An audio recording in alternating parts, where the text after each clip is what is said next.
नमस्कार, देश न्यूज में आपका स्वागत है। मैं हूं आपके साथ सूरज पाठक और आप देख रहे हैं हमारा खास कार्यक्रम बीच बहस। बीच बहस में आज हम बात करने जा रहे हैं मध्य प्रदेश की विधानसभा सीटों की। दरअसल मध्य प्रदेश में विधानसभा चुनाव की तैयारियों को एक अरसा बीत चुका है। सभी राजनीतिक दल अपने अपने स्तर की तैयारी करके मैदान में उतर चुके हैं। देश न्यूज ने भी बहुत पहले विधानसभा चुनाव के लिए कमर कस ली थी। मध्य प्रदेश के विधानसभा चुनाव के लिए देश न्यूज ने 3 स्तर पर सर्वे कराए हैं और ये सर्वे की रिपोर्ट क्या कहती है, कौन हारेगा, कौन जीतेगा, मतदाता के मन में क्या है, मतदाता ने क्या विचार करके रखा है, क्या वर्तमान जो विधायक है उनकी कार्यशैली से, उनकी कार्यप्रणाली से या उनके व्यवहार से, उनके द्वारा किए गए कार्यों से क्या स्थानीय मतदाता खुश हैं।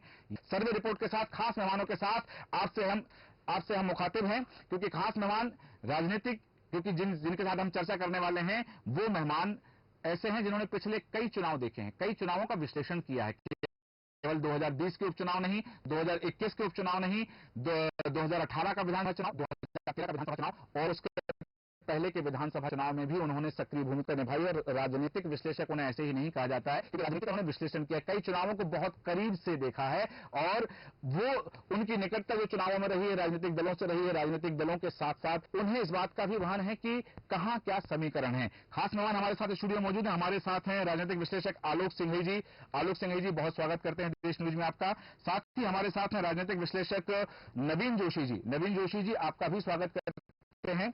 और आदित्य नारायण उपाध्याय जी हमारे साथ हैं। आदित्य नारायण उपाध्याय जी, आपका स्वागत करते हैं, राजनीतिक विश्लेषक हैं। अशोक त्रिपाठी जी, वरिष्ठ राजनीतिक विश्लेषक हमारे साथ हैं। अशोक त्रिपाठी जी, आपका स्वागत करते हैं। और सर्वे में मुख्य भूमिका रही है देश न्यूज के एडिटर इन चीफ और सर्वे प्रमुख जो सर्वे रहे हैं जय श्रीवास्तव जी। जय श्रीवास्तव जी, आपका भी स्वागत करते हैं। लगभग 5 बिंदुओं पर सर्वे हुआ है, 3 बिंदु प्रमुख रहे हैं, प्रश्न बहुत सारे रहे हैं। तकरीबन 21 प्रश्नों के साथ हमने जनता से जो सवाल पूछे हैं, तो उन सवालों के क्या उत्तर मिले, उसके लिए आपके पास बाद में आऊंगा। सबसे पहले आलोक जी आपके पास आ रहा हूं, क्योंकि हम बात करने जा रहे हैं जौरा विधानसभा। सबसे पहले हम बात कर रहे हैं श्योपुर विधानसभा की, क्योंकि श्योपुर विधानसभा सीट 230 विधानसभा सीटों में क्रमांक 1 पर है। बाबूलाल जंडेल कांग्रेस के वर्तमान में विधायक हैं और दुर्गालाल विजय को भारतीय जनता पार्टी ने यहां से प्रत्याशी घोषित कर दिया है। हालांकि बाबूलाल जंडेल की जो स्थिति है वहां पर कहा जाता है कि जनता से जुड़े हुए हैं और जनता से जुड़े होने के कारण ही उनको 2018 के चुनाव में जीत मिली थी। इस बार क्या स्थिति है, क्या कहती है, आपका आकलन क्या कहता है कि बाबूलाल जंडेल और दुर्गालाल विजय के बीच में कैसी टक्कर होने वाली है? दोनों पुराने प्रत्याशी हैं जी। और दुर्गालाल विजय की राजनीतिक पकड़ वहां पे अच्छी है जी। लेकिन पिछली बार चूंकि मामला पूरा मध्य भारत जो क्षेत्र है जी। उसमें प्रो कांग्रेस गया था, जी। वो एंटी बीजेपी गया था। जी। वहां पे सिंधिया जी बहुत बड़े प्रमुख फैक्टर थे और उसके कारण वो पूरा क्षेत्र जो है कांग्रेस के साथ गया था। जी। इस बार वो सारी परिस्थितियां बदली हैं, आदिवासी वोट बैंक जी। और दूसरे मुद्दे जो थे वो बदले हैं। जी। सबसे बड़ी चीज जो महंगाई का मुद्दा था, हाँ। उसमें बीजेपी ने सेंध लगाई है लाडली बहना योजना से, किसान सम्मान निधि से। जी।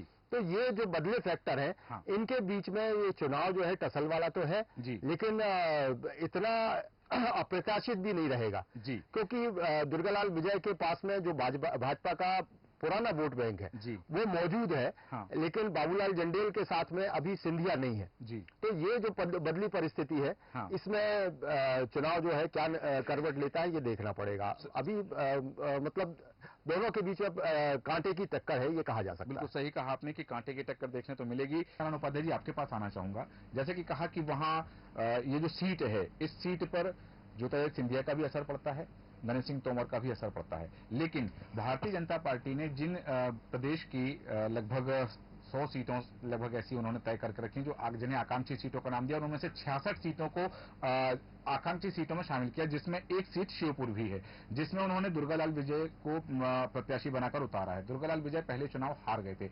हालांकि हारे पर दांव लगाना कितना मुफीद हो सकता है भाजपा के? भाजपा के जो नियमित कार्यकर्ता है और जो नए लोग कांग्रेस से भाजपा में आए हैं, वो अपना माइंड सेट कहीं बनाने में अब सक्षम हो गए हैं और उनका माइंड सेट बन चुका है। जी। अब मैं आना चाहूंगा जय श्रीवास्तव जी के पास में, जो सर्वे रिपोर्ट उनके पास है कि श्योपुर विधानसभा सीट पर देश न्यूज का सर्वे क्या कहता है, बाबूलाल जंडेल और दुर्गालाल विजय के बीच में टक्कर कैसे होने वाली है और जनता के बीच में दोनों की क्या छवि वहां निर्मित है? देखिए, दो उम्मीदवार है, एक भारतीय जनता पार्टी के और कांग्रेस के, दोनों एक दूसरे को हरा चुके हैं। हाँ।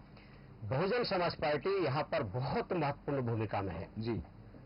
मैं ये बताना चाहता हूं कि ये जो सीट है, जी, कौन क्या पहले कौन जीता कौन हारा, ये इस विषय पे मैं ज्यादा बात नहीं करना चाहूंगा, लेकिन हमारी जो टीम है जी, उस टीम ने जो रिपोर्ट दी है कि इस बार भी यहाँ पर कांग्रेस का उम्मीदवार जीतने वाले हैं जी, तो हमारे रिपोर्ट कार्ड अनुसार यहाँ पर जी, बाबू जंदेल एक बार और विजयी होने की स्थिति में है, जी, जो कि यहाँ पर भारतीय जनता पार्टी ने टिकट डिक्लेयर कर दिया है। हाँ।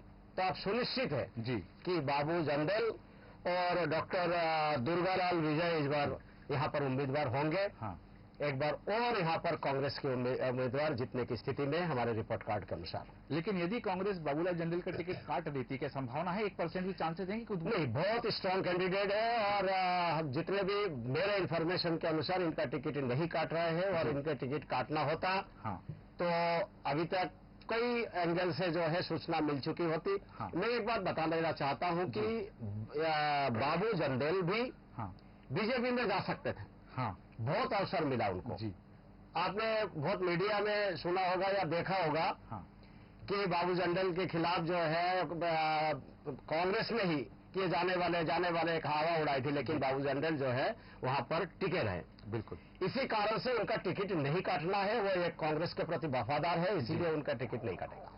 बिल्कुल कांग्रेस के प्रति वफादारी है उनकी, और वो उस समय चाहे तो 2018 में वो भी जा सकते थे, और बीच में भी उसके बावजूद भी इस तरह की चीजें सामने आई, लेकिन वो डटे रहे। और चूंकि भारतीय जनता पार्टी ने जो जिन्हें प्रत्याशी बनाया है दुर्गालाल विजय, ये उनके सामने पहले भी चुनाव लड़ चुके हैं। हालांकि 2018 का जो चुनाव परिणाम रहा बाबूलाल जंडेल के पक्ष में रहा है, कांग्रेस के पक्ष में रहा है। अब यह जो चुनाव आपने कहा, जैसे कि देश न्यूज की जो सर्वे रिपोर्ट कह रही कि यहाँ पर परिणाम कांग्रेस के पक्ष में जा सकते हैं। बढ़ते हैं अगली विधानसभा, 2 नंबर पर आती है मध्य प्रदेश की विधानसभा विजयपुर, और विजयपुर में भारतीय जनता पार्टी का भी कब्जा है। भारतीय जनता पार्टी के प्रत्याशी सीताराम आदिवासी वहां से चुनाव जीतकर आए थे और अभी वहां पर काबिज हैं, और इस विषय पर हम चर्चा करेंगे कि विजयपुर विधानसभा के समीकरण क्या कहते हैं। सबसे पहले अशोक त्रिपाठी जी, क्या वास्तव में केवल और केवल यही फैक्टर कि जिन लोगों को लाभ मिला है वो मतदाता बन गए, और यदि वो कांग्रेस के परंपरागत मतदाता रहे भी हैं तो इस बार उनका वोट बदल जाएगा और वो भारतीय जनता पार्टी के पक्ष में वोट कर देंगे, ऐसी संभावना बन सकती है क्या विजयपुर में?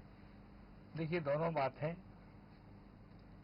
समाज का ऐसा कोई वर्ग नहीं छूटा जिसके लिए योजना ना हो, जी, चाहे वो युवा हो, बेरोजगार हो, छात्र हो, महिलाएं हों, बेटियां हों, हर वर्ग की योजना। और विजयपुर में विशेषतः शहरी आदिवासी, जी, और जिसको कहना चाहिए ना कि वहां का जो पिछड़ा हुआ ग्रामीण अंचल है, जी, उसमें भी विशेष तौर पर अन्य योजनाओं से हटकर विशेष योजनाएं हाँ, लागू की गई, उसका लाभ भी हुआ। तो जहां तक मेरे स्मरण में है कि वो एकमात्र ऐसी सीट है जिस पर मतलब सामान्य सीट पर आरक्षित व्यक्ति विधायक है, जी, हाँ, स्वीकारता है वहाँ हाँ, आदिवासी वर्ग की। हाँ, तो वो स्वीकार्यता रही है, इसके कारण ही सीताराम आदिवासी सफल हुए वहाँ। और इसके बाद की परिस्थितियां उस जनजाति वर्ग को लाभ की स्थितियां और बड़ी ही हैं। तो मुझे नहीं लगता कि कोई वोट का आधार खिसकना चाहिए, हाँ, और सामने ऐसा कोई जनजातीय नेतृत्व भी नहीं है जो चुनौती दे सके। जी, फिर जो अपन ने कहा कि ये बात भी है कि योजनाएं इतनी अधिक है कि योजनाओं के मकड़ जाल में कभी कभी जो अपेक्षित हितग्राही है, जिसको लाभ पहुंचना चाहिए, वो योजनाओं तक नहीं पहुंच पाता। जी, एक कमी देखने में जरूर आई है, यह वनवासी क्षेत्रों में अधिकांशतः आई है कि पात्र भी बहुत है और योजनाएं भी पर्याप्त हैं, जी, लेकिन पात्र और योजनाओं के बीच में समन्वय करने का काम जो राजनीतिक क्षेत्र के पदाधिकारियों, चाहे सत्ता पक्ष हो या विपक्ष हो, जी, जिस सक्रियता से करना चाहिए उसमें कमी रही। हाँ, तो लाभान्वित तो अधिक हुए, जी, बिल्कुल। लेकिन कभी कभी योजनाओं के लाभ से वंचित रहे व्यक्तियों का कुछ आक्रोश भी हो जाता है। हाँ, अब उस सारा जो हम हिसाब किताब लगाएंगे तो लाभान्वित ही अधिक है, हाँ, और आदिवासी वर्ग में विशेषतः उस क्षेत्र में जी, तो कुछ आधार बढ़ा ही है सरकार की योजनाओं के कारण। जी, और सांगठनिक कसावट जो है, हाँ, वो सांगठनिक कसावट तो अपनी जगह है, हाँ, लेकिन प्रभाव क्षेत्र नरेंद्र सिंह जी का रहा है, हाँ, और काफी उनकी रुचि और सक्रियता उस क्षेत्र में रही है। जी, तो कुल मिलाकर एक तरफा तो पलड़ा नहीं है, हाँ, लेकिन कहीं कहीं ये लगता है कि जो पलड़ा है वो वर्तमान का ही थोड़ा सा भारी है। बिल्कुल, वर्तमान में जो वर्तमान विधायक हैं उनका पल्ला भारी है, जैसा कि त्रिपाठी जी बता रहे हैं। नवीन जोशी जी, यहाँ एक सवाल ये जरूर है, जैसे कि नरेंद्र सिंह तोमर का प्रभाव क्षेत्र माना जाता है। हालांकि जब ज्योतिरादित्य सिंधिया कांग्रेस में थे तो वहां महल का या महल की राजनीति का कितना असर रहा है, तो हम लोग देखने में गए 2018 में जब भारतीय जनता पार्टी के प्रत्याशी जीतकर सदन में आए थे। अब आपको लगता है कि महल की राजनीति का कुछ असर वहां पर पड़ सकता है इस सीट पर, जिससे भारतीय जनता पार्टी के प्रत्याशी को और फायदा मिले? देखिए, महल का असर पूरे उस क्षेत्र में पड़ता है, तो ये सीट भी उससे अछूती नहीं है। लेकिन जैसा कि कह सकते हैं कि नरेंद्र सिंह तोमर जी ने उस पर बहुत मेहनत भी की है, उनका रुचि का स्थान भी है वो, और योजनाओं के साथ ही हम यदि बात करें और वो क्षेत्र की हम बात करें तो निश्चित तौर पर वहाँ जो वर्तमान विधायक है, और चूंकि उनके नाम के साथ ही वो आदिवासी वर्ग का शब्द जुड़ा हुआ है और उनको सीधे सीधे वो आदिवासियों के नेता कहे जाते हैं, तो उनको इसका लाभ मिलेगा। और महल का असर रहे तो भी वो भारतीय जनता पार्टी के साथ है आज, और तोमर जी भी भारतीय जनता पार्टी ही है, तो वहां पर कांग्रेस की वो स्थिति नहीं बन पा रही है, क्योंकि महल भी बीजेपी में आ गया है, महल का भी असर उस पर ही है और उनका पार्टी भी इसके साथ है, तो इनका आदिवासी जी का पल्ला भारी है वहां पर। फिर भी ये रोचक मुकाबले हैं, क्योंकि जिन सीटों की हम बात कर रहे हैं वहां पर कट टू कट है मुकाबले। अभी मैं आना चाहूंगा जय श्रीवास्तव जी आपके पास कि देश न्यूज का सर्वे क्या कहता है विजयपुर सीट को लेकर, जहां सीताराम आदिवासी वर्तमान में भारतीय जनता पार्टी के विधायक हैं। सर्वे जो हमारे जो गेस्ट है, माननीय गेस्ट के बिल्कुल विपरीत है। हाँ, सभी गेस्ट ने एक स्वर में जो यहाँ पर बताया कि यहाँ पर भारतीय जनता पार्टी के उम्मीदवार सीताराम आदिवासी जी बहुत भारी है। हाँ, लेकिन सर्वे इसके बहुत विपरीत है। हाँ, इसके कारण मैं बताना चाहूंगा, क्योंकि इस बार जो रामनिवास रावत है जी, ये वहां पर बहुत जबरदस्त तरीके से फील्डिंग जमा रखा है। हमारा जो सर्वे टीम ने बार बार उन्होंने ये इस ओर हमारा ध्यान दिलाया है कि वहां एक आदिवासी को या तो किसी पार्टी से या निर्दलीय वो खड़े करने वाले हैं। हाँ, ये एक स्ट्रेटजी है उनकी। हाँ, और विशेष करके आपने एक जो खबर पढ़ी है कि बहुजन समाज पार्टी और गोगोपा मतलब गोंडवाना गणतंत्र पार्टी का जो समझौता हुआ है, जो गठबंधन हुआ है, उसका असर यहाँ पर होने वाला है। इनमें से एक उम्मीदवार वहाँ पर, और वो उम्मीदवार आदिवासी होगा।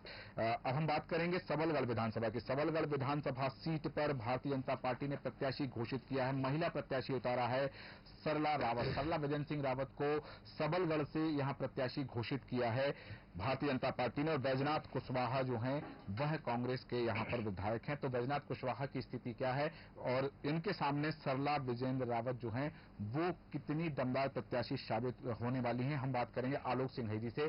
क्या स्थिति है, क्या सरला जोरदार टक्कर दे पाएंगी वहां पर? बिल्कुल टक्कर तो है वहां भी जी। दरअसल में ये जो आदिवासी वोट का मामला उठ रहा है जी, बार बार ये कहा जा रहा है कि आदिवासी वोट इस बार कांग्रेस के साथ में जी। कांग्रेस के साथ तो वो पिछले बार था, हाँ, क्योंकि उस वक्त जो था जयस ने बड़ी भूमिका निभाई थी जी। और आदिवासियों पे कांग्रेस बीजेपी ने जितने कई सालों से जो एजुकेशन को लेके और सारे मुद्दों को लेके काम किया था जी। तो पहली बार उसने आदिवासियों का वोट बैंक खींचा था, हाँ। तो इस बार जो है स्थिति पिछले चुनाव में जो थी वो जयस के कारण स्थिति बिगड़ी थी जी। इस बार जयस की स्थिति नहीं है वैसी, जयस कमजोर भी है और आदिवासियों को जिस तरीके से मोदी सरकार ने जी हाँ, खासतौर से आदिवासियों का देश न्यूज काम कर रहे थे जी हाँ। तो भोपाल में जो कमलापति रानी कमलापति स्टेशन है हाँ। उसका नाम हबीबगंज स्टेशन से बदल दिया गया था जी हाँ। और आदिवासी वोट बैंक पे बरसों से ये काम कर रहे हैं, पिछले 2 साल से कम से कम।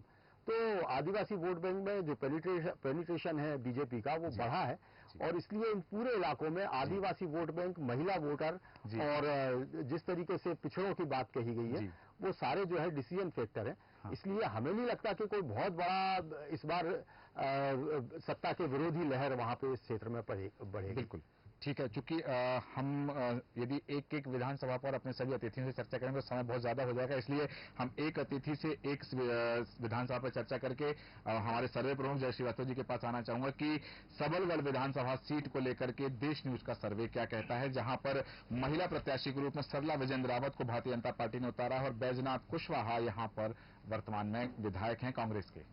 देखिए यहाँ पर पहली बार इस 20 में से पहली बार यहाँ भारतीय जनता पार्टी दिखाई दे रही कि जीत रही है जी। और मुझे लगता है कि सरला भले ही अभी जितने भी चुनाव लड़ी है जी वहाँ वो कमजोर रही है हाँ। लेकिन इस बार जो है वो कमजोर नहीं है, इस बार उम्मीदवार अच्छा उतारा है जी। और मुझे लगता है कि भारतीय जनता पार्टी यहाँ पर विजयी होगी। तो बैजनाथ कुशवाहा के जो कार्यकाल में जितने कार्य किए हैं, जो चीजें रही हैं, तो वो कहीं ना कहीं उनके खिलाफ जाने वाली है। इस बार बहुत विरोध है उनका। हाँ। और विरोध होने के कारण से ही इस बार कांग्रेस वहां पर डिफीट खाएगी और भारतीय जनता पार्टी जीत रही है। हमारे सर्वे के अनुसार जी, सर्वे में ये देखा गया कि कुशवाहा जी के खिलाफ काफी विरोध है, और विरोध के चलते, क्योंकि सरला बहुत स्ट्रांग कैंडिडेट नहीं रही कभी भी यहाँ, लेकिन इस बार जो है जनता का रुझान सरला के ओर है, मतलब भारतीय जनता पार्टी की ओर है। यहाँ भारतीय जनता पार्टी जीतती हुई दिख रही है। बिल्कुल, यही बैजनाथ कुशवाहा की जी की जगह अगर कोई और प्रत्याशी होता है कांग्रेस से, तो फिर टक्कर कैसी होने वाली है? नहीं, मन वहां पर बना चुके हैं। अब अगर कुशवाहा का टिकट यदि काटते हैं तो कुशवाहा जो वोटर है, हाँ, तो कुशवाहा को ही टिकट देना पड़ेगा, किसी न किसी वहां पर कुशवाहा समाज को जी, तो ही वहां पर सरला से ये टक्कर ले पाएंगे। और जो ये बैजनाथ कुशवाहा है, ये छोटे नेता नहीं है। हाँ, ये वहां पर प्रसिद्ध नेता है, बड़े नेता है जी। लेकिन इस बार उनका विरोध होने के कारण से इस बार सरला जीतती हुई दिख रही है जी। और यदि इनका टिकट काटते हैं, हाँ, यदि कांग्रेस टिकट काट देती है, हाँ, तो मुझे लगता है कि वहां विरोध होगा और कुशवाहा को में से किसी को देते हैं तो ही फाइट होगी। बिल्कुल सही कहा आपने कि तो बड़ी फाइट हो सकती है, नहीं तो यहाँ पर एक तरफा परिणाम भी जा सकते हैं कि सरला विजेंद्र सिंह रावत जो है वह दमदार और मजबूत प्रत्याशी के रूप में यहाँ से सामने आ सकती हैं। बात करेंगे हम जौरा विधानसभा सीट की। जौरा विधानसभा सीट पर 2020 में उपचुनाव हुए थे। हालांकि 2018 में जब चुनाव हुए थे तब कांग्रेस के प्रत्याशी को यहाँ से जीत मिली थी। बनवारी लाल शर्मा 2018 में यहाँ से विधायक बने थे, लेकिन 2020 में उपचुनाव हुए, ये सीट खाली हो जाने की वजह से तब भारतीय जनता पार्टी के टिकट पर चुनाव लड़े सूबेदार सिंह सिकरवार यहां से चुनाव जीते थे। और भारतीय जनता पार्टी ने के अगेंस्ट में कांग्रेस ने 2020 में पंकज उपाध्याय को प्रत्याशी बनाया था और पंकज उपाध्याय 13,478 वोटों से यहां पर यह चुनाव जीते थे। उपचुनाव हुए थे 2020 में जौरा विधानसभा सीट से। अशोक त्रिपाठी जी, आपके पास आना चाह रहा हूं। जौरा विधानसभा सीट पर वर्तमान में भारतीय जनता पार्टी के प्रत्याशी जीते थे 2020 के उपचुनाव में, लेकिन 2018 में यहां से कांग्रेस को समर्थन मिला था। उपचुनाव में एक अलग लहर थी, एक अलग सत्ता परिवर्तन का कारण था, सत्ता परिवर्तन हुआ था, तो यहां से सूबेदार सिंह सिकरवार को चुनाव जीतने में आसानी हुई थी, लेकिन पंकज उपाध्याय को 13,000 से ज्यादा वोटों से हार मिली थी। इस बार क्या समीकरण रहने वाले हैं जौरा विधानसभा सीट पर, क्योंकि ये उपचुनाव में का परिणाम था। 2018 के जो विधानसभा चुनाव थे उसमें कांग्रेस जीती थी। देखिए, वहां भी जिसको हम कहेंगे कि एंटी इनकम्बेंसी वाला फैक्टर बहुत काम कर रहा है जी। और वहां की विधानसभा के जो मतदाता हैं जी, वैसे तो राजनीतिक दृष्टि से ग्वालियर चंबल सबसे समृद्ध है जी। यह वहां के लिए अच्छा भी है, हाँ, और यह वहां की मतलब खूबी भी है और यही खामी भी है जी। क्योंकि प्रभाव क्षेत्र तो नरेंद्र सिंह जी तोमर का भी रहा, हाँ, सिंधिया जी के समर्थक भी बहुत आए थे वहां जी, और स्थानीय नेताओं का भी दखल है, हाँ, पर प्रदेश अध्यक्ष बीडी शर्मा जी उसी जिले से हैं, हाँ, और ग्वालियर में रहने वाले सारे नेताओं के कुछ ना कुछ जी, हम उसको पट्टे शब्द उपयोग नहीं करना चाहिए, उनके समर्थक वहां पर्याप्त मात्रा में हैं जी। तो यदि सारे एकजुट होकर ठान लें, हाँ, तो सीट का भाजपा के पक्ष में जाना सुनिश्चित है। मतलब ये माना जा सकता है कि सूबेदार सिंह को ही टिकट दोबारा मिलने की संभावना। देखिए, अभी बहुत सारे समीकरण बदल गए हैं जी, और उन समीकरणों में जी जिस प्रकार से दिग्गजों को उतारा जा रहा है जी, तो जब तक कोई व्यक्ति का निर्णय नहीं हो जाए, हमने पहले भी कहा जी कि भारतीय जनता पार्टी का कार्यकर्ता जी वैचारिक अधिष्ठान के साथ विचार के प्रति समर्पित है, हाँ, ये दिखता है 90% जी। बिल्कुल, व्यक्तियों से चिढ़ है, हाँ, लेकिन व्यक्ति से चिढ़ होने के बाद भी जी यदि सारे कद्दावर और दिग्गज नेता अपने अपने समर्थकों को लगा दें ईमानदारी से जी, हाँ, सीट जीत रहा है, प्रत्याशी कोई भी हो, हाँ, हमारा चिन्ह ये है, चिन्ह के प्रति समर्पित रहें जी, तो फिर वही नहीं, वहां जी किसी का भी तय होगा तो जीत जाएंगे। बिल्कुल सही कहा आपने कि बस समर्थक वो, क्योंकि भाजपा का कार्यकर्ता अनुशासित है, हाँ, मुखर होकर विरोध भी नहीं करेगा जी, लेकिन उनके अपने अपने जो आका हैं जी, हाँ, वह उनको क्या कितना लगा पाते हैं, कितना सक्रिय कर पाते हैं, इस पर निर्भर करेगा। बिल्कुल, तो व्यक्ति से चिढ़ है, विचार से नहीं, विचार हाँ, के प्रति समर्पित है, विचार के प्रति सारे कद्दावर समर्पित होंगे, तो कोई भी हो, वही हो प्रत्याशी चाहे दूसरा भी हो, तो वह जीतेगा। बिल्कुल सही कहा आपने कि यदि कार्यकर्ता पूर्ण निष्ठा के साथ लग जाता है और जो आंतरिक विरोध की स्थिति होती है वो नहीं होती है तो स्वाभाविक बात है कि वहां से पार्टी का जो प्रत्याशी होता है वो जीत कर जाता है। जय श्रीवास्तव जी, आपके पास आ रहा हूं कि जो जौरा विधानसभा सीट है, जौरा विधानसभा सीट पर पंकज उपाध्याय कांग्रेस के 2020 के उपचुनाव में 13,000 से ज्यादा वोटों से हार गए थे। सूबेदार सिंह, एक शब्द आया एंटी इनकम्बेंसी फैक्टर। क्या जो एंटी इनकम्बेंसी फैक्टर, हालांकि भारतीय जनता पार्टी ने जब सर्वे कराया तो जब बात सामने आई थी और देश न्यूज के सर्वे में भी, पहले सर्वे में यह बात आ गई थी कि कहीं ना कहीं वर्तमान सरकार के प्रति, वर्तमान सरकार के चेहरे के प्रति एक एंटी इनकम्बेंसी फैक्टर लागू है। भारतीय जनता पार्टी ने अपने चुनाव प्रचार अभियान, चुनाव प्रचार की रणनीति से कहीं ना कहीं उस फैक्टर को कम करने का प्रयास जरूर किया है। तो इस सीट पर, जौरा विधानसभा सीट पर वो फैक्टर कितना कम हो पाया है, देश न्यूज का सर्वे क्या कहता है? देखिए, इसी 20 सीटों पर जब हमने 2 महीने पहले सर्वे की थी जी, तो वहां केवल 6 सीटें जो है 20 में से बीजेपी को मिलती दिखाई दे रही थी। लेकिन इस बार जो है ऐसा नहीं है। हाँ, 2 महीने बाद जी, सुस्ती और चुस्ती के बीच में एक लड़ाई हुई। जी बिल्कुल। इस लड़ाई में भारतीय जनता पार्टी ने बाजी मार गई जी, और अब जाके इस 20 में से बहुत सीटें जो है उसमें परिवर्तन हुआ है। हाँ, सुस्ती और चुस्ती के पीछे का राज मैं आपको बता रहा हूं कि कांग्रेस 2 महीने पहले काफी सक्रिय थी जी, लेकिन उन्होंने पता नहीं किस रणनीति के तहत हाँ, उन्होंने सुस्ती अपना ली है। हाँ, एक तरह से कहा यह जाएगा हाँ, कि एक तरह से बिल्कुल स्लीप मोड में है जी, ना कोई टिकटों को लेकर चर्चा है जी, रोज कुछ ना कुछ लोगों को लेके भीड़ इकट्ठे करके यहाँ पे उन लोगों को पार्टी में शामिल कर रहे थे हाँ, जो लोग जो है भूतपूर्व पदों पे रहे हैं। हाँ, यहाँ ये बताना चाहूंगा जी, कि सूचना मुझे भी जो है ये समझ जब मिल रही थी तो समझ में नहीं आ रहा था कि कांग्रेस इतनी सुस्त है क्यों। हाँ, जब पता चला जी, तो ये पता चला कि जो भी वो निर्णय ले रहे थे और घोषणा कर रहे थे हाँ, उस पर शिवराज सिंह मतलब भारतीय जनता पार्टी उसका काउंटर कर रहे थे। हाँ, इसी कारण से उन्होंने ये तय किया कि जब तक आचार संहिता लागू नहीं होगा तब तक जो है हम कोई किसी चीज की घोषणा नहीं करेंगे। ठीक, यही जो सुस्ती है हाँ, ये उनके लिए घातक सिद्ध हो रहा है ठीक, हमारे सर्वे के अनुसार। जी, लेकिन ये जो सीट है, हाँ, इस सीट पर तमाम जो हमारे जो सम्मानीय गेस्ट है हाँ, उनका अभिमत ये है हाँ, कि यहाँ पर भारतीय जनता पार्टी जीत रही है। हाँ, लेकिन मेरे सर्वे के अनुसार यहाँ पर कांग्रेस जीतती हुई दिख रही है। ठीक, क्योंकि यहाँ पर भले ही यहाँ प्रदेश अध्यक्ष का गृह क्षेत्र हो, हाँ, लेकिन वातावरण भारतीय जनता पार्टी के पक्ष में नहीं है। हाँ, यहाँ कांग्रेस जीतती हुई दिख रही है। जी, पिछले बार जरूर जो है भारतीय कांग्रेस यहाँ पर जीतने के बाद जी, जब विधायक जो उनके मृत्यु हुई, हाँ, तब वहां बाई इलेक्शन हुआ और बाई इलेक्शन में भी जो परिणाम आया भले ही भारतीय जनता पार्टी के पक्ष में रहे, हाँ, लेकिन इस बार उनके पक्ष में नहीं है। ठीक है, इस बार यहाँ पर कांग्रेस जीतती हुई दिख रही है। हाँ।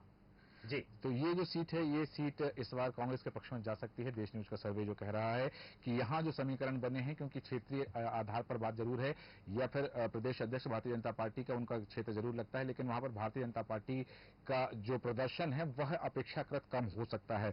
चूंकि विषय और है जिन पर हम चर्चा कर सकते हैं सीट पर, लेकिन समय के आधार पर हम बढ़ते हैं अगली सीट पर। अगली सीट का आती है सुमावली विधानसभा सीट। सुमावली विधानसभा सीट पर 2018 के चुनाव हुए तो कांग्रेस की टिकट पर लड़े एदल सिंह कंसाना यहां से विधानसभा का चुनाव जीते, लेकिन जब 2020 में उपचुनाव हुए तो सुमावली सीट पर कांग्रेस की टिकट पर चुनाव लड़े अजब सिंह कुशवाहा चुनाव जीते और भारतीय जनता पार्टी की टिकट पर चुनाव लड़े एदल सिंह कंसाना यहां से चुनाव हार गए थे और हार का अंतर 10,947 वोटों का रहा है। नवीन जोशी जी, सुमावली सीट को लेकर के क्या समीकरण बनते हैं? यहां पर एदल सिंह कंसाना जो 2020 का उपचुनाव था वो गद्दार वर्सेस खुद्दार माना गया था, तो जिसमें से अजब सिंह कुशवाहा चुनाव जीत गए थे कांग्रेस की टिकट पर। देखिए, जब वो परिस्थितियां जब आई थी, जी, सरकार, चलती हुई सरकार को गिराने के जो प्रयास हुए थे और जो जिस तरह की खबरें बाहर आई थी कि उनको कुछ पैसा दे करके लिया गया है, तो वो एक अलग विषय था। हाँ। लेकिन मतदाताओं ने ये इस खास सीट जिसकी हम बात कर रहे हैं, जहां एदल सिंह कंसाना, वो बाहुबली विधायक भी कहे जाते रहे हैं, उस सीट पर जब बात हुई थी तब ये रहा कि आप देखिए कि वहां पर कांग्रेस को जनता ने चुना, वो खुद्दार वर्सेस गद्दार। जी, तो गद्दार को हराने के लिए लगे रहे लोग और खुद्दार को जिताने के लिए लगे रहे। जी, तो वो परिणाम आए। लेकिन मैं फिर से ये कहूंगा कि परिस्थितियां बहुत बदली हैं। हाँ। वो 2020 और 2023 का जो अंतराल है, उसमें व्यक्ति ने क्या काम किए हैं उसकी वही छवि काम आएगी जी। यदि आपके कार्यकर्ता भी किस तरह से काम कर रहे हैं, क्योंकि भारतीय जनता पार्टी कार्यकर्ता आधारित पार्टी है जी। ये बात सच है कि कार्यकर्ता एक सिंबल के प्रति वफादार होते हैं, उसके प्रति उनकी चिंता होती है। हाँ। लेकिन ये भी मानिए आप कि यदि पार्टी के कार्यकर्ता का काम नहीं होता है तो वो मन से काम, उस मन टूट के काम करता है और टूटे मन से कोई खड़ा नहीं होता। तो वहां पर स्थिति यही आएगी कि यदि कांग्रेस ने अपना वजूद बना के रखा है और जो परिस्थितियां अभी जो इनके अनुकूल यदि जा रही हैं, तो मैं समझता हूं कि कांग्रेस को वहां की जनता इस बार मौका देती है। वैसे जैसा पार्टी प्रत्याशी का चयन अभी वहां होना बाकी है, यदि वहां प्रत्याशी चयन हो जाता है तो उसके बाद इसकी स्थिति एकदम स्पष्ट हो पाएगी। जी बिल्कुल। जैसे कि प्रत्याशी चयन की बात आपने कही, तो भारतीय जनता पार्टी ने सुमावली विधानसभा सीट से ऐदल सिंह कंसाना को ही चुनाव मैदान में उतार दिया और प्रत्याशी की घोषणा कर दी। जय श्रीवास्तव जी, आपके पास आना चाहूंगा कि ये जो सीट रही है, 10,000 वोटों से हारे हुए ऐदल सिंह कंसाना को उतारने की क्या मजबूरी रही होगी? दोबारा उन्हीं को टिकट दे दिया, वही ऐदल सिंह कंसाना। दो बातें कि भारतीय जनता पार्टी ने क्यों उतारा ऐदल सिंह कंसाना को, पहली चीज। दूसरी चीज की वही ऐदल सिंह कंसाना जो 2018 में कांग्रेस के टिकट पर चुनाव जीत जाते हैं, 2020 में भाजपा के टिकट पर चुनाव हार जाते हैं। तो इस बार क्या कहता है देश न्यूज का सर्वे सुमावली विधानसभा सीट पर? देखिए, आपने जो एक प्रश्न किया पहले, जी, उसी का मैं जवाब दे देता हूं। इसी में यहाँ के जो परिणाम है वो छुपा हुआ है। जी। आपने कहा गद्दार बनाम खुद्दार। जी। देखिए, गद्दारी का जो आरोप है, वही खत्म हो चुका है कि जब आपने अजब सिंह कुशवाहा को कांग्रेस में लिया, जी हाँ, और कांग्रेस से अपने उम्मीदवार बना दिया, जी हाँ, तो गद्दारी तो जो है दोनों ने एक दूसरे पार्टी से की, और आपने गद्दार को स्वीकार कर लिया। थोड़ी देर पहले जो मैंने कहा कि कुछ दिन पहले भारतीय जनता पार्टी वहां बहुत कमजोर थे, लेकिन अब हमारे सर्वे ये नहीं कह रहे कि वहां कमजोर है पार्टी। क्यों है? क्योंकि वहां सबसे मेन चीज ये है कि आपने भारतीय जनता पार्टी के साथ मिलके कांग्रेस के सरकार गिरा के सरकार बनाई है। लेकिन आपने क्या किया? गाड़ी भर भर के आपने बीजेपी के नेताओं को शामिल किया। तो मैसेज सीधे जनता में ये चला गया कि भाई ये चोर चोर मशेरा भाई है, ठीक, कोई गद्दार नहीं है। अगर हो, यदि आपके पार्टी में आना चाह रहे तत्काल आप ले रहे हो जी। इसीलिए गद्दार बनाम खुद्दार का जो ये नारा है ये खत्म हो चुका है। बिल्कुल। दूसरी बात, उस समय घाव बिल्कुल ताजा था। उसके बावजूद इसी क्षेत्र से अधिकतर सीटें बीजेपी जीत गई। अब हम लोग जिसको गद्दार बोल रहे थे, उनको जो जनता ने जिता दिया। जी हाँ। अभी ये मुझे लग रहा है कि ये जो सीट है, इस बार भारतीय जनता पार्टी जीतेगी, यही हमारे सर्वे रिपोर्ट है। ठीक है। और इस बार जो है यहाँ वो चलने वाला नहीं है, गद्दार खुद्दार वाली बात नहीं चलने वाला है। यहाँ एक और चीज आपको बता देना चाहूंगा जी, कि पिछले बार चंबल और ग्वालियर से जो 34 सीटें हैं, इसमें से 25 सीटें कांग्रेस जीती थी जी। वो तब जब वहां पर सिंधिया कांग्रेस के साथ थे जी। सिंधिया को बिल्कुल नकारा नहीं जा सकता है इस एरिया में। तो इसी कारण से सिंधिया के यहाँ पर प्रभाव है और यहाँ बीजेपी जीतती हुई दिख रही है। बिल्कुल। तो ऐदल सिंह कंसाना को दोबारा मैदान में उतारने के लिए, कांग्रेस के खिलाफ उतारने के लिए जो बात भारतीय जनता पार्टी ने सोची है, अपनी सोची समझी रणनीति के तहत की है कि ऐदल सिंह कंसाना यदि इस बार भी भारतीय जनता पार्टी के प्रत्याशी बनकर मैदान में आते हैं तो कांग्रेस के प्रत्याशी को कड़ी टक्कर दे सकते हैं। अब हम बात करेंगे दिमनी विधानसभा सीट की, और दिमनी विधानसभा सीट पर 2020 में उपचुनाव हुए थे। उसके पहले हम बात कर लें कि मुरैना विधानसभा सीट, दरअसल मुरैना विधानसभा सीट पर रघुराज सिंह कंसाना को भारतीय जनता पार्टी ने प्रत्याशी बनाकर मैदान में उतार दिया है। और मुरैना विधानसभा सीट पर 2018 में यही रघुराज सिंह कंसाना, जो वर्तमान में भारतीय जनता पार्टी के प्रत्याशी हैं, 2018 में कांग्रेस के प्रत्याशी बनकर चुनाव लड़े थे और चुनाव जीते थे। और 2020 के चुनाव में रघुराज सिंह कंसाना जब भारतीय जनता पार्टी के प्रत्याशी बनकर चुनाव लड़े तो 5,741 वोटों से चुनाव हुआ। और कांग्रेस ने यहां से राकेश मावई को मैदान में उतारा था। राकेश मावई चुनाव मैदान में थे और राकेश मावई कांग्रेस के चुनाव जीत गए थे। आदित्य नारायण उपाध्याय जी, आप ही के पास आ रहा हूं कि क्या है इस सीट का समीकरण, क्या कहते हैं कि मुरैना में रघुराज सिंह कंसाना का प्रदर्शन, जैसा कि कांग्रेस जीत कर आए थे वो कांग्रेस की टिकट पर, तो अब भारतीय जनता पार्टी ने फिर उनको मैदान में उतारा है? देखिए, यहाँ निश्चित तौर पर यह बात सिद्ध होती है जी कि यहाँ व्यक्ति प्रभावशाली है जी। पार्टी से इस चीज का ज्यादा कुछ मतलब आता जाता नहीं है जी। जब वो कांग्रेस में थे तब भी जीते और भाजपा में थे तब भी जीते जी। तो व्यापक तौर पर कहा जाए तो पूरे प्रदेश में यदि भारतीय जनता पार्टी के अंदर की बात छोड़ दें जी। तो प्रदेश में पब्लिक में यदि कहीं एंटी इनकम्बेंसी फैक्टर काम करता है जी।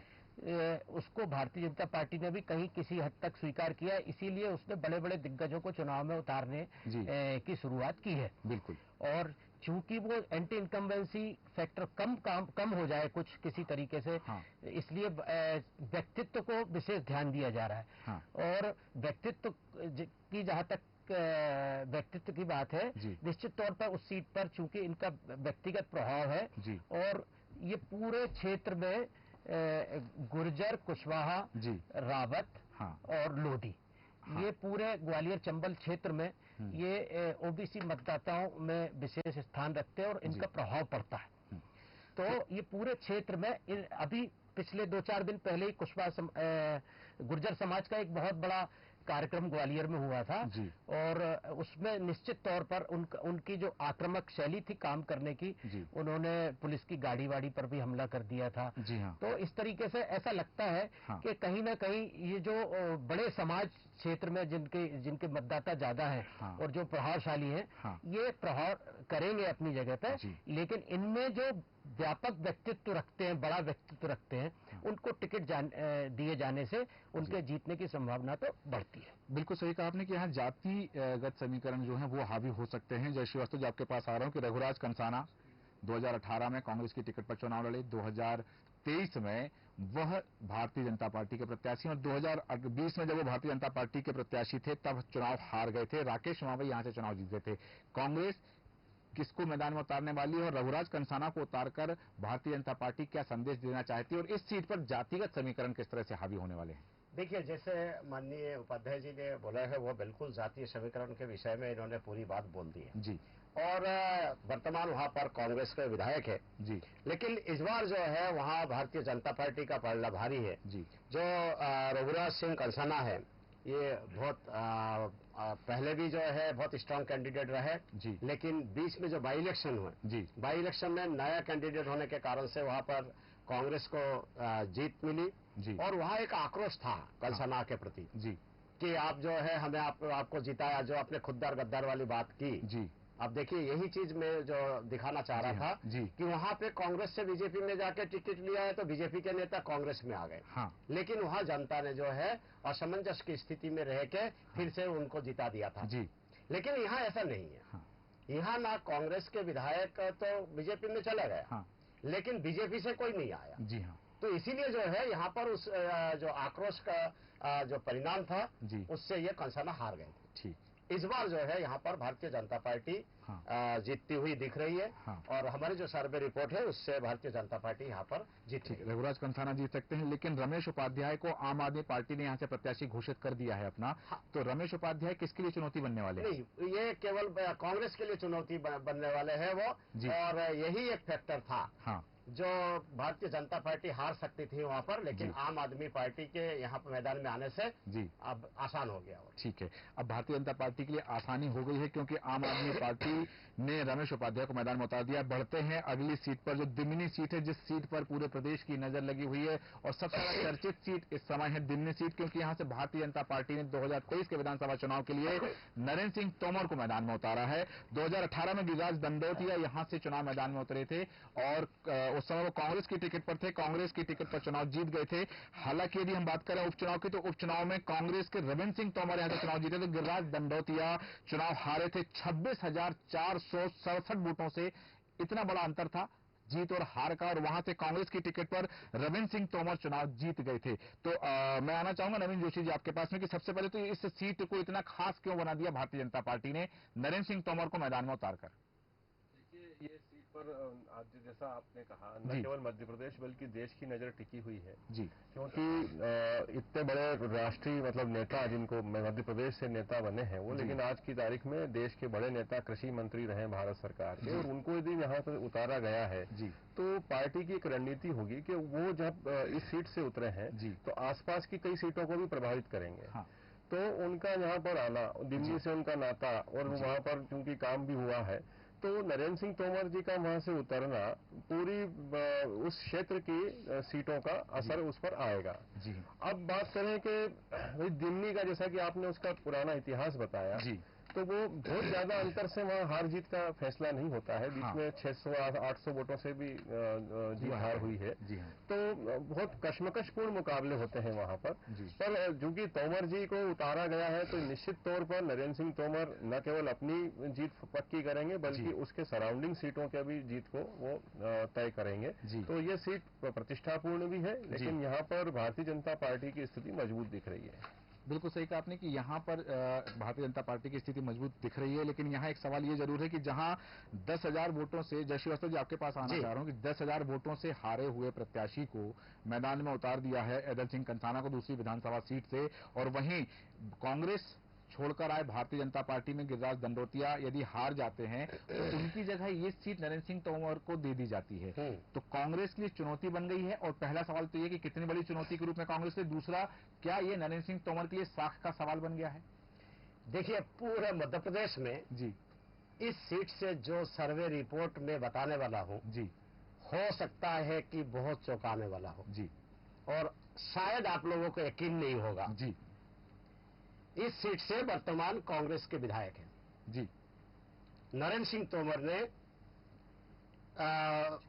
उम्मीदवार बनते से ही गिरिराज दंडोतिया का टिकट काट दिया, जो वो भारतीय जनता पार्टी में आने के बाद जीते थे। जी, मतलब जीता हुआ कैंडिडेट को ड्रॉप किया। यहां ये देखने योग्य होगा कि नरेंद्र सिंह तोमर और बहुजन समाज पार्टी के बीच यहां लड़ाई होने वाली है। हो सकता है कि यह सीट बहुजन समाज पार्टी के खाते में चला जाए। तो ये जो मैं बोलना चाह रहा हूं इसको आप जी बिल्कुल कि हमारे सर्वे के अनुसार ये कांग्रेस तीसरे नंबर पर रह सकती है वहां पर।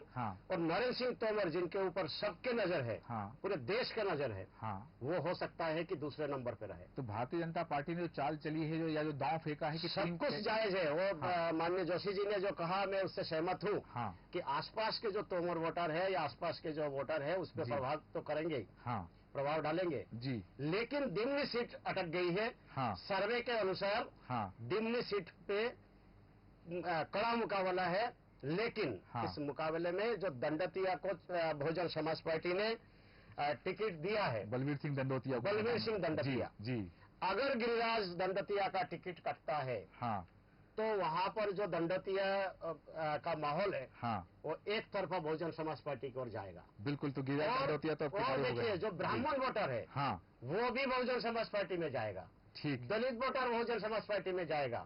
यह सीट आप इसको रिकॉर्ड में लीजिए। हमारे सर्वे के अनुसार जी ये सीट बहुजन समाज पार्टी को जा सकता है। बिल्कुल। ये जैसा कि आपने बताया कि ये जो सर्वे रिपोर्ट है देश न्यूज की और आपने जो सर्वे किया उस सर्वे के आधार पर यदि ऐसा होता है तो सबसे अप्रत्याशित चौंकाने वाले परिणाम होंगे। एक बात आपने कहा कि तोमर वोट की जो बात कही, क्योंकि सुरेश सिंह तोमर को आम आदमी पार्टी ने यहां से प्रत्याशी बनाया है, तो ये भी नरेंद्र सिंह तोमर के लिए घातक हो सकता है।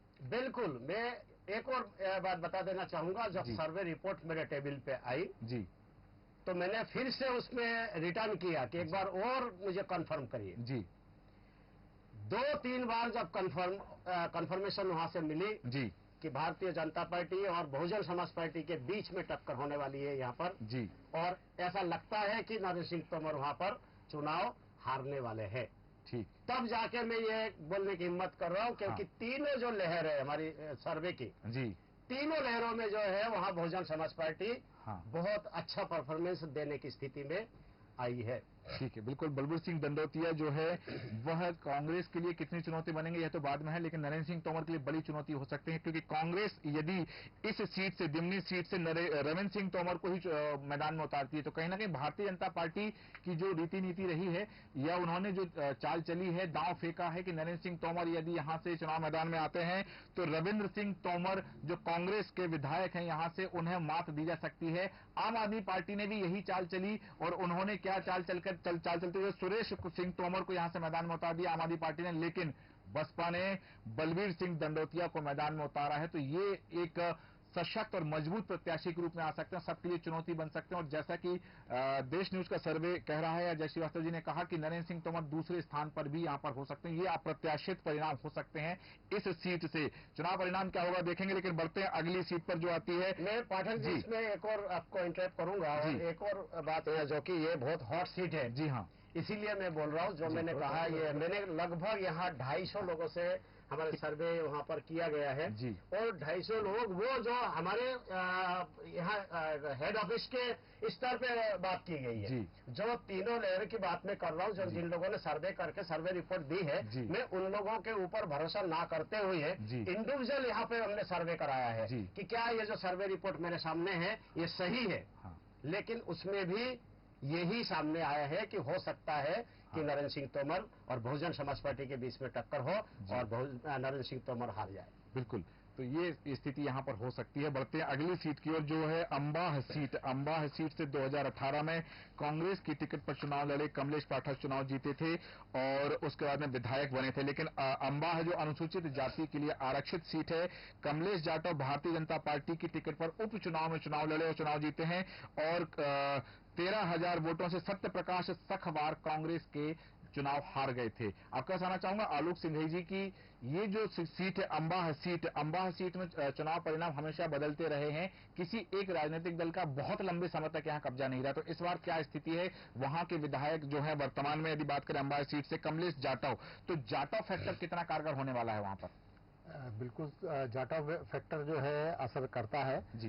एक मुश्त वोट पड़ता है। लेकिन आप ये बात ना भूलें कि इस चुनाव में सबसे बड़ा युवा वर्ग का मतदाता है। जी हाँ। जो जिसने भाजपा के अलावा कोई दूसरी सरकार नहीं देखी, थोड़ा सा समय देखा कांग्रेस की सरकार का, तो वो वोटर जो है इस बार डिसीजन करने वाला है जी। और भले ही यहाँ पे सिंधिया और तोमर जी दोनों का साथ है और कांग्रेस और बीजेपी के बेस जो वोटर है वो एक साथ में बीजेपी को मिल रहा है, लेकिन युवा मतदाता वहां पे बहुत बड़ी भूमिका निभाने जा रहा है। अंबाह सीट ऐसी सरल नहीं है कि जो बीजेपी जीत जाए फिर से दोबारा। बिल्कुल, ये भारतीय जनता पार्टी के लिए यहाँ मुश्किलें हो सकती हैं, क्योंकि अभी तो कमलेश जाटव विधायक हैं यहाँ से, लेकिन सत्य प्रकाश सखवार 13,000 वोटों से चुनाव हार गए थे, कांग्रेस की टिकट पर चुनाव लड़े थे 2020 के उपचुनाव में। जय श्रीवास्तव जी, आपके पास आ रहा हूँ, अंबाह सीट पर देश न्यूज का सर्वे। देखिए, यहाँ पर कांग्रेस जीतती हुई दिख रही है यहाँ। हाँ। और मुझे लग रहा है कि यह सीट कांग्रेस के खाते में जाएगी। हाँ। और भारतीय जनता पार्टी यहाँ हो सकता है कि परास्त हो जाए। रिपोर्ट के अनुसार कांग्रेस को जाती हुई दिख रही है सीटें। बिल्कुल, भारतीय जनता पार्टी के कमलेश जाटव जो वर्तमान में विधायक हैं, यदि चूंकि यहां से भी प्रत्याशी घोषित नहीं किए हैं और यदि कांग्रेस दमदार प्रत्याशी उतारेगी तो प्रत्याशी के आधार पर चयन हो सकता है कि यहां से कौन यहां बाजी मार सकता है। लेकिन जैसा कि देश न्यूज का सर्वे कह रहा है कि कांग्रेस की स्थिति यहां पर मजबूत दिखाई दे रही है। बात करेंगे अटेर विधानसभा सीट की, जहां से 2018 में जब चुनाव हुए तो अरविंद सिंह भदौरिया भारतीय जनता पार्टी की टिकट पर चुनाव लड़े और जीत गए थे। और उसके बाद में यदि हम बात करेंगे कि ये यहाँ जो सीट रही है कि अरविंद सिंह भदौरिया यहाँ से चुनाव जीते 2018 में, तो यहाँ सबसे पहले अरविंद सिंह भदौरिया की जो कार्यप्रणाली है वो बड़ी विचित्र सी है। जनप्रतिनिधि हैं, जननेता हैं, वो कभी नाले में उतर जाते हैं, कभी खंभे पर चढ़ जाते हैं। तो उनकी जो कार्यप्रणाली है, ये चीजें भारतीय जनता पार्टी के प्रत्याशी यदि वो दोबारा बनते हैं यहाँ पर तो कितनी असरकारक होंगी, कितनी उनके पक्ष में जाएंगी, ये बात लेकर के आ रहा हूं मैं अशोक त्रिपाठी जी आपके पास। अटेर सीट की जहां तक बात है जी, तो निश्चित रूप से वहां के विधायक जी की जो सक्रियता है जी, और प्रदेश स्तर पर भी और प्रदेश के साथ यदि हम देखें अपने क्षेत्र में भी जी, और एक कद्दावर नेता के रूप में जो छवि स्थापित हुई है, वह एक फैक्टर उनके समर्थन को बढ़ाता हुआ दिखता है। हाँ। लेकिन एंटी इनकम्बेंसी भी वहां कम नहीं है। और अब यह दोनों प्रत्याशियों के व्यक्तित्व और कृतित्व जी का संघर्ष है जी। वहां का संघर्ष दलों का संघर्ष है ही नहीं है। हाँ, व्यक्तियों का संघर्ष है जी। और वहां ये भी कोई फैक्टर नहीं है गद्दार खुद्दार वाला। हाँ। और इस फैक्टर का तो मायना भी नहीं रहा। हाँ। आप हमारे से छोड़कर कहीं गए जी तो गद्दार हो गए। हाँ। तो हमारे पास कोई आके मिल गया तो खुददार हो गए। हाँ। तो कुल मिलाकर राजनीति में जी मिशन तो रहा नहीं, हाँ, प्रोफेशन रहा। ये ग्वालियर चंबल में तो बड़ा स्पष्ट दिखा। जी सिर्फ कैरियर, हमारा कैरियर कहाँ अच्छा है, वैचारिक अधिष्ठान से कोई लेना देना नहीं है। हाँ। तो उसी दृष्टि से उस सीट पर हाँ आज कुछ भी कहना जी उतना उपयुक्त नहीं होगा। जी ना कोई भारी है ना कोई कमजोर है। हाँ यदि कोई भी सर्वे हुआ हो, जी, कल कुछ सर्वे था आपका, हाँ जय श्रीवास्तव जी का, जी, हाँ कांग्रेस 10 पे थी, हाँ नहीं भारतीय जनता पार्टी 6 सीटें ला रही थी, आज 10 ला रही है। हो तो मात्र 1.5-2 महीने में ये बढ़ा इस प्रकार का, जी, तो अभी किसी भी दल का फिर बढ़ सकता है या फिर घट सकता है। जो कल था वो आज नहीं है, जो आज है वो कल नहीं होगा। तो वहां का चुनाव तो व्यक्तियों का है, दल का चुनाव ही नहीं है। और उस दृष्टि से मुझे लगता है कि आज की स्थिति में कौन भारी है कौन हल्का है ये कहना भी ठीक नहीं होगा। सही कहा आपने कि ये वहां चूंकि व्यक्ति का चुनाव है और वो व्यक्ति का चुनाव क्या निर्णय लाएगा ये तो परिणाम बतलाएंगे। लेकिन यहाँ एक बात जरूर आती है, जैसे कि हम अटेर विधानसभा की बात कर रहे हैं, जय श्रीवास्तव जी देश न्यूज का सर्वे क्या कहता है, और भारतीय जनता पार्टी एक शब्द कहा कि प्रदेश में जो एंटी इनकम्बेंसी फैक्टर लागू था, भारतीय जनता पार्टी उसे अपने स्तर पर कम करने की बात करी। लेकिन इस सीट पर क्या अरविंद सिंह भदौरिया के खिलाफ एंटी इनकम्बेंसी फैक्टर लागू हो रहा है? देखिए, मैं पहले एक आपका वो जवाब दे दूं, खंबा वाला नेता ये अरविंद भदौरिया नहीं है तो मेरे का वो जी करेक्ट कर दूं जी। तो खैर अरविंद भदौरिया प्रदेश के बहुत बड़े कद्दावर नेता है और उस क्षेत्र के एक तरह से जो है शिवराज सिंह के नेतृत्व उस क्षेत्र में ग्वालियर चंबल में करते हैं जी। इनका जो प्रतिद्वंदी है हाँ, कांग्रेस के हेमंत कटारे जी, ये हेमंत कटारे हनी ट्रैप में जी उलझने के बाद जी उनकी जो छवि है जी उसमें बड़ा धक्का लगा था।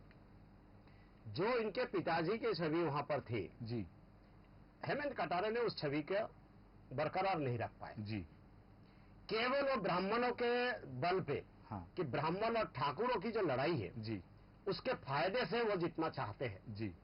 लेकिन हमारे जो सर्वे है जी, सर्वे के अनुसार हेमंत खुद भी जी, 2 जगह पर पैर रखे हुए हैं जी, एक अटेर सीट से, दूसरा मेगांव से। हाँ, वो मेगांव से भी लड़ना चाहते हैं। इसका सीधा अर्थ है जी कि उनको अटेर में खतरा है और हमारे सर्वे भी यही कहता है कि अटेर में जो है भारतीय जनता पार्टी वहां जीत रही है जी, मतलब अरविंद भदौरिया जी की स्थिति वहां बहुत अच्छी है जी। उन्होंने क्षेत्र में जो किया है वो काम दिख भी रहा है। सर्वे में भी हाँ, बहुत लोगों ने खुल के बोला है हाँ, कि अरविंद भदौरिया यहाँ पर जीत रहे हैं। हाँ, विरोध है, विरोध होने के साथ साथ ये विरोध पिछले बार भी था जी, उसके पहले भी रहे हाँ, लेकिन उसके बाद भी अरविंद भदौरिया ने अपनी छवि सुधारने में जी कामयाब रहे बिल्कुल। और ये सीट भारतीय जनता पार्टी को मुझे लगता है चली जाएगी। बिल्कुल सही कहा आपने कि ये इस सीट जा सकती है वहां पर। जिस तरह देश न्यूज का सर्वे करे कि अरविंद भदौरिया एक मजबूत और सशक्त दावेदार हो सकते हैं इस सीट से जीतने के लिए यदि भारतीय जनता पार्टी उनको टिकट देती है तो। और देखना यह भी दिलचस्प होगा कि कांग्रेस से इस सीट पर कौन मैदान में आता है। बात करेंगे अगली सीट की, जहां भिंड विधानसभा सीट से बहुजन समाज पार्टी के प्रत्याशी संजीव सिंह, जिन्हें हम संजू भी कहते हैं, वह चुनाव जीतकर आए थे 2018 में। सबसे पहले आपके पास आना चाहूंगा नवीन जोशी जी की क्या फैक्टर रहा कि ना कांग्रेस असर दिखा पाई ना भाजपा, 2018 में बसपा यहां से जीत कर आ गई? देखिए, जैसा कि इस चर्चा की शुरुआत में ये बात निकल कर आई थी कि ये जो क्षेत्र है यहाँ पर 2 दल के अतिरिक्त किसी दल का प्रभाव है तो वो बसपा है जी, क्योंकि उत्तर प्रदेश और राजस्थान की बॉर्डर पर से जुड़ा हुआ क्षेत्र है जी, तो इस पर बसपा का असर दिखता आया है जी। जो संजीव सिंह जी की बात हम कर रहे हैं, हाँ, वो 18 के चुनाव में वहां से जीते थे और कांग्रेस की सरकार में उनके साथ हो भी गए थे। हाँ, 18 के चुनाव में उनने कांग्रेस का दामन मतलब का साथ चले गए थे, तो वो सरकार बनाने में उनकी अहम भूमिका भी रही है जी। लेकिन अभी यदि हम बात करें तो ताजा सर्वे जो आपके पास आ चुका है जिसके अनुसार हम चर्चा कर रहे हैं, हाँ, मुझे नहीं लगता कि अभी उनकी खुद की छवि वहां पर जो है उनकी इस तरह की है कि वो बसपा के दल से पुनः इस सीट को विजय ले पाए। क्योंकि असर तो है, लेकिन उनके जो काम करने का जो तौर तरीका है और जो बीच में जो उन्होंने जो सत्ताधारी दल के साथ जब वो गए थे और जो जिस तरह की घटनाएं घटी और भी कुछ निजी मामले उनके बाहर आए हैं, उसके बाद से ऐसा नहीं लगता कि वो इस सीट को बचाए रख पाएंगे अपने खाते में। तो जहां तक है तो वहां भारतीय जनता पार्टी पूरा जोर लगाएगी और भिंड क्षेत्र से अपने प्रत्याशी को जिताने की कोशिश। उपाध्याय जी, आपसे भी चाहूंगा आदित्य नारायण उपाध्याय जी की इस सीट पर कांग्रेस भारतीय जनता पार्टी की क्या रणनीति हो सकती है, क्या होनी चाहिए कि वो इस सीट अपने कब्जे में ले सकें बसपा के हाथ से छुड़ा करके? वो जो उनकी अभी फिलहाल जो पूरी व्यापक तौर पर रणनीति है कि बड़े व्यक्तित्व को सामने लाना, बस वो खास असर करेगा। क्योंकि इसके अलावा और कोई तरीका इस सीट पर ऐसा नजर आता नहीं है, क्योंकि इसके पिछले चुनाव में दोनों पार्टियों को लोगों ने नकार चुके थे, पब्लिक ने नकार दिया था। इसलिए आज की तारीख में भारतीय जनता पार्टी के लिए नेगेटिव फैक्टर ये हो सकता है कि एंटी इनकम्बेंसी है। कांग्रेस के लिए हो सकता है कि पिछले चुनाव में यदि भारतीय जनता पार्टी को लोगों ने वोट नहीं दिया तो कांग्रेस को भी नहीं दिया, किसी तीसरे को दिया। इसलिए इस सीट पर बड़े व्यक्तित्व की प्रमुख भूमिका रहेगी। अब ये देखना दिलचस्प होगा देखना कि टिकट कांग्रेस किसको देती है और भारतीय जनता पार्टी किसको। बिल्कुल, ये जरूर देखना दिलचस्प होगा कि कांग्रेस किसको टिकट देती है और बीजेपी किसे टिकट देती है। लेकिन यहाँ एक बात जरूर है कि 2018 में, जय श्रीवास्तव जी आपके पास आ रहा हूँ, कि 2018 के चुनाव परिणाम में 114 सीटें लेकर कांग्रेस आई, तब संजीव सिंह कांग्रेस के साथ हो गए। 2020 में स्थितियां बदली, 2019 के अंत में जब स्थितियां बदली, सत्ता परिवर्तन हुआ, तब संजीव सिंह की विचारधारा बदल गई। और इस बार ऐसे क्या स्थितियां हैं कि बहुजन समाज पार्टी ने संजीव सिंह, जो केवल 2 विधायक रहे हैं पिछले साल 2018 के चुनाव में, एक रामबाई थी और एक संजीव सिंह जो बसपा के टिकट पर चुनाव जीते थे, उनका टिकट काट करके भिंड से रक्षपाल सिंह को टिकट दे दिया है। और वहां से बसपा के प्रत्याशी इस बार संजीव सिंह नहीं होंगे, रक्षपाल सिंह होने वाले हैं। देखिए, आपने बहुत सही बोला है कि इस बार संजीव सिंह के टिकट कट सकते हैं वहां पर। इसके पीछे रीजन ये है कि एक भी बार जब भी मायावती ने कोई निर्देश दिया है उसका पालन संजीव ने नहीं किया। लेकिन मैं यहाँ ये जो आज जो 10 सीटों पर हमारे चर्चा है, इस चर्चा के सबसे एक और रोचक सीट के विषय में बताऊंगा, जो कि भिंड है। यहाँ पर भी भारतीय जनता पार्टी और बहुजन समाज पार्टी के बीच में ही टक्कर होने वाली है। यहाँ कांग्रेस यहाँ भी 3rd पोजीशन में रह सकती है। ठीक है, चाहे वो टिकट संजीव सिंह का काटे या टिकट ना काटे। एक और चीज यहाँ पर संभावना है कि अभी भारतीय जनता पार्टी ने यहाँ टिकट की घोषणा नहीं की है। हो सकता है कि संजीव सिंह, जो बहुजन समाज पार्टी का विधायक है, ये भारतीय जनता पार्टी के उम्मीदवार भी बन सकते हैं। मतलब इसी कारण से रक्षपाल सिंह को बसपा प्रत्याशी बनाया है। क्योंकि कंटिन्यू जब सूचना मिली, हमारे सर्वे में भी बार बार जो है ये संदेश मिला है कि संजीव का टिकट कट जाएगा और मायावती संजीव से नाराज है। और इसके पीछे कारण ये बताया गया कि संजीव कंटिन्यू भारतीय जनता पार्टी के संपर्क में है। तो मुझे ये लगता है कि ये सीट भारतीय जनता पार्टी और बहुजन समाज पार्टी के बीच में ये टक्कर होगी। तो कांग्रेस तीसरे नंबर पर रह सकती है। मतलब यहाँ से जीतने की संभावना बीजेपी या बसपा के बीच हो सकती है, बिल्कुल कांग्रेस के बीच यहाँ नहीं हो सकती। कांग्रेस लगभग तीसरे नंबर पर आ सकती है। बिल्कुल सही कहा कि अगर रक्षपाल सिंह कुशवाहा को बसपा ने प्रत्याशी बनाया है, घोषणा की है, तो स्वाभाविक बात है कि संजीव सिंह का टिकट काट दिया। संजीव सिंह यदि भारतीय जनता पार्टी के प्रत्याशी के रूप में सामने होंगे तो स्वाभाविक है कि रक्षपाल सिंह और संजीव सिंह के बीच कल टक्कर होने वाली है।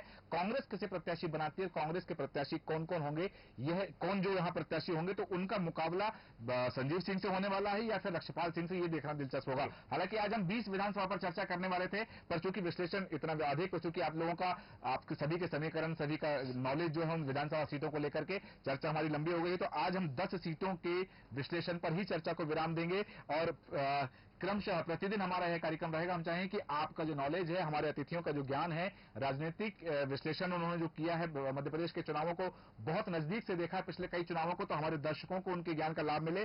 पुनः आप पधारेंगे, आज के कार्यक्रम को यहाँ विराम देंगे, चर्चा को विराम देंगे। आलोक सिंघी जी, नवीन जोशी जी, आदित्य नारायण उपाध्याय जी, अशोक त्रिपाठी जी और जय श्रीवास्तव जी, आप सभी का धन्यवाद चर्चा में शामिल होने के लिए। और हमारे दर्शकों को जो जानकारी दी गई है कि क्या कहता है देश न्यूज का सर्वे।